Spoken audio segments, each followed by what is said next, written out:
સીતારામ બધાને. હું Mukund પાનખણિયા rhythm of પોઝિટિવિટીમાં આપ બધાનું સ્વાગત કરું છું. આજનો મારો પોઝિટિવ થોટ છે, ચિંતા નહીં ચિંતન કરો.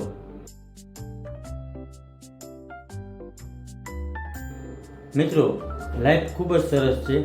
લાઈફમાં બધાને ખુશ રહેવું છે, પણ ખુશ કઈ રીતે રહી શકાય? જો ચિંતા કરવાથી ખુશ રહી શકાય? નહીં મિત્રો. ખરેખર લાઈફમાં ચિંતન કરવું જોઈએ. ચિંતા કરવાથી ક્યારેય ખુશ રહી શકાતું નથી. અને મિત્રો, આપણા સ્વામી વિવેકાનંદજીએ કીધું છે કે ચિંતન કરો, ચિંતા નહીં. કારણ કે ચિંતાથી કંઈ વસ્તુનું સોલ્યુશન આવવાનું નથી. ચિંતન કરવાથી આવશે સોલ્યુશન. તમે કોઈ વસ્તુ ઉપર ફોકસ કર્યું હોય, ઘણી બધી મહેનત કરી હોય, છતાંય જો કંઈ કામ ના થાય ને તમારું, તો આપણે મન વિચલિત થઈ જાય. એને જ આપણે ચિંતા કહીએ છીએ. પણ ખરેખર ચિંતા કરવાથી લાઈફમાં કાંઈ થતું નથી. ચિંતા કરવાથી આપણું મન અશાંત રહીએ, આપણી શરીરની શક્તિ ઓછી થાય, બુદ્ધિ ઓછી કામ કરે. જ્યારે ચિંતન વિશે કહીએ ને, તો કોઈ પણ પ્રોબ્લેમનું સોલ્યુશન લેવા પર વિચારીએ ને, એને આપણે ચિંતન કહીએ છીએ. આ કામ કેમ કરશું, આ કામ કેવી રીતે કમ્પ્લીટ થશે, આ કામનું સોલ્યુશન કઈ કઈ રીતે આવે, આવું બધું આપણે વિચારીએ ને, એને આપણે ચિંતન કહીએ છીએ. આવું બધું આપણે વિચારીએ ને, તો આપણી બુદ્ધિ ડેવલપ થાય, આપણા શરીરથી પણ સારા રહીએ, અને આપણે કોઈ પણ વસ્તુમાં તરત સોલ્યુશન મળી શકે. એટલે હંમેશા ચિંતન કરજો, ચિંતા નહીં.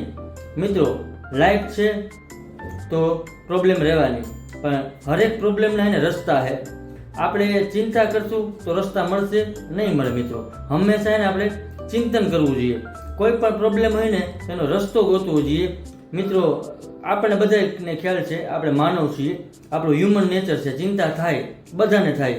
અને અમુક ટાઈમે ચિંતા કરવી જોઈએ. કારણ કે ચિંતા કરવાથી આપણને હરેક વસ્તુના રસ્તા નથી મળવાના, ચિંતનથી જ આપણે રસ્તા મળવાના છે. એટલે ચિંતન કરતું રહેવાનું, બુદ્ધિ ડેવલપ થશે, તમારા શરીરને પણ ફાયદો થશે. હંમેશા પોઝિટિવ રહેવાનું, ખુશ રહેવાનું, એકબીજાને મદદ કરતી રહેવાની, કોઈને હિંમત આપતી રહેવાની. આવું બધું કામ કરશો ને, તમને અંદરથી ખરેખર જિંદગી જીવવાની મજા આવશે.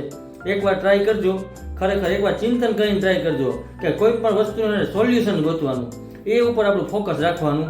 તો તમને લાઈફ જીવવાની ખરેખર ખૂબ જ મજા આવશે. અને ચિંતા નહીં ચિંતન કરો. પ્રોબ્લેમ તો મિત્રો ગમે તે રૂપમાં આપણી પાસે આવશે, તો એનો સામનો કરવો, અને તેનાથી આપણે અંદરથી ખૂબ જ મજબૂત થઈએ છીએ. તો હંમેશા પ્રોબ્લેમનો સામનો કરવો, ચિંતન કરતું રહેવાનું, નવા નવા વિચાર કરતા રહેવાના, નવા નવા રસ્તા ગોતવાના.